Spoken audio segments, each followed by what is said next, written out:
Люциус Загратис – финальный и величайший антагонист вселенной Черного Клевера. Он обладает просто непостижимой мощью по сравнению с обычным магом. Вот только я не раз видел сомнения или недовольство людей по поводу того, что данный злодей совершенно плох, если его сравнивать с предыдущими, таких как Патри или же Загрет. Вот почему сегодня мы подробно поговорим о том, почему же Люциус Загратис – величайший антагонист. Ну а также напоминаю, что прочитать свою любимую мангу, манхва, вы сможете на remanga.org. Здорово, ребятки и анимешники, у микрофона Зик, а вот ребята, которые оставили свой коммент под прошлым роликом. Ну а мы начинаем.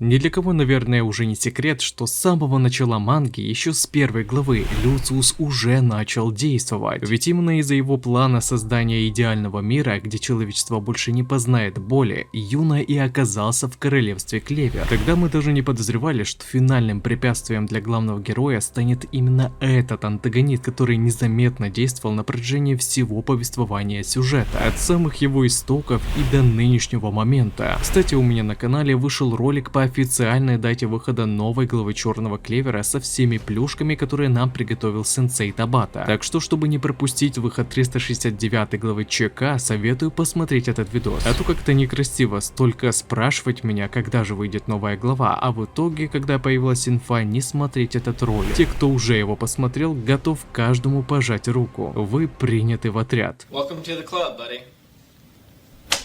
Да и впрочем, появление первого злодея эльфа Патрия нужно было, грубо говоря, лишь для того, чтобы ознакомить читателей тайтла с феноменом двух душ в одном теле, который наверняка станет одним из ключевых элементов финальной арки Черного Клевера. И кстати, если кто еще не знал, то все случаи с двумя душами в одном теле, а именно с Вильямом, Юна и Люциусом, совершенно разные по своей природе. Душа эльфа Патрия была принудительно перерождена в теле бывшего на данный момент капитана рыцарей магов Золотого Рассвета. Один из двойни, еще не рожденный ребенок Лихта, реинкарнировался в теле принца королевства Пик Юна, тело, которое первоначально имело свою сильную душу. И лишь только Люциус Загратис является исключением. Он родился уникальным человеком, поскольку его тело уже изначально имело две самостоятельные души. К тому же, будучи и так уникальным, он еще и обладал необычайно сильной способностью – магией души, которая уже предоставляла антагонисту огромный спектр возможностей с манипуляцией душой различных существ и порождений. Родился Люциус в семье людей, поклоняющихся дьяволам,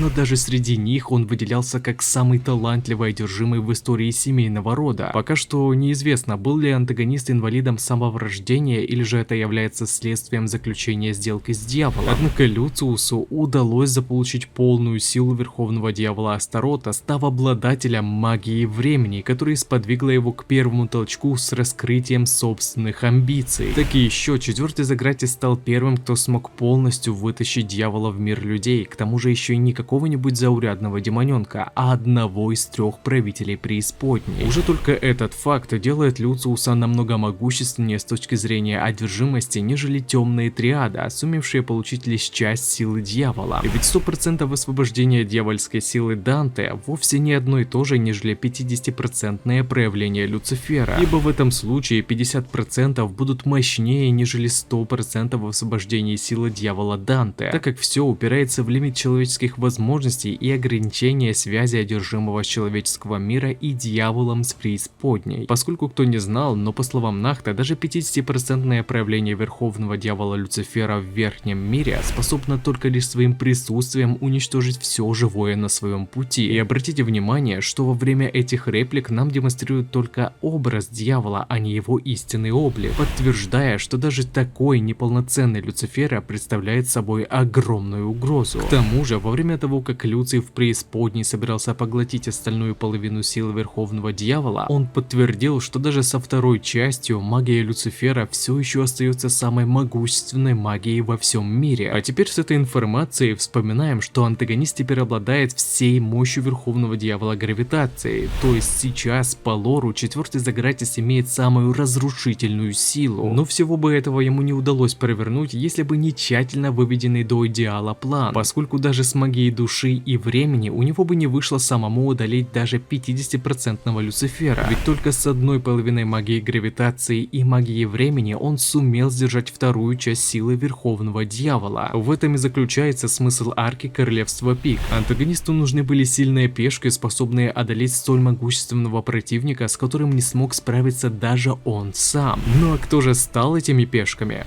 Верно, главные герои и ряд других основных персонажей этого тайтла, которые намеренно по плану Люциуса становились сильнее и успешно сыграли свои роли в спектакле основного злодея. Поскольку именно после того, как четвертый Загратис заполучил силу Астарота, ему открылась возможность заглядывать в далекое будущее, причем отслеживать десятки временных линий одновременно, что дало ему возможность создать идеальный план, сначала по захвату Пикового Королевства, а после его создания цепочки событий, благодаря которым основные персонажи смогли достигнуть нужного уровня силы для победы над Люцифера. И этот именно нужный уровень прослеживается в том, что Люций во время битвы протагонистов с Люцифером множество раз откатывал время назад, чтобы воссоздать ту самую временную линию, в котором нужный ему элемент будет достигнут. То есть представьте, сколько антагонист провел манипуляций для того, чтобы получить необходимую силу и впоследствии воплощение своих идеалов. И они даже более величественнее, чем цели Патрии и Загреда вместе взятых. Ибо целью эльфа Патрия была месть человечеству и перерождение самих эльфов, а дьявол Загред просто хотел внести хаос в этот мир. Цель же Люциуса даже и рядом не стоит с такими несовершенными амбициями, поскольку этот персонаж просчитал идеальный план по созданию нового мира и совершенно нового человечества, которое больше не будет страдать от несправедливости в силе равенства порядка в истинном мире. Так и еще люди лишатся какого-либо влияния проклятий или болезней, так как их тела будут по сути бессмертны. Ну и чем это вам не идеал короля магов, правителя, который хочет процветания своему народу? Собственно, Люций и назвал себя последним истинным королем магов. Вот только его план касается не только основного материка или даже не королевства Пик, в котором он родился, а всего мира. Весь мир и человечество после уничтожения будет вновь воссоздано, но теперь уже без изъянов. И сил для того, чтобы воплотить это, поверьте, у него хватит. Ведь одна только магия души позволяет ему возвращать души мертвых, что собственно было показано на паладинах Моргена, Асия и Хита Грайса. К тому же в его распоряжении есть магия его братьев и сестры, крови, костей и плоти, что уже дает предпосылки к бессмертию этого персонажа. Так у него есть еще и магия времени с гравитацией. С магией времени, помимо манипуляции со временем, это еще дает возможность ее владельцу красть время других, что уже точно делает его бессмертным. А про полную силу гравитации я вообще молчу, так как сам Люциус говорил, что даже половина силы Люцифера это уже сильнейшая мощь во всем мире. Однако при всех этих просто невероятных возможностях с магией души ему удалось очистить дьявольскую силу, сделав ее куда мощнее их предыдущей версии. Я уже просто боюсь представить, что нас ждет в противостоянии Асты и других героев против, не побоюсь этого слова, божества. Ведь сильнейшая лорная магия Люцифера с искривлением пространства, черными дырами, которые уже по сути являются не магией, так как они сами начинают подпитывать себя после влияния гравитации. Плюс еще в копилку масштабное по площади гравитационное давление с невероятной физической силой. И теперь это все забываем, поскольку очищенная святая версия в разы превосходит сильнейшую магию Люцифера.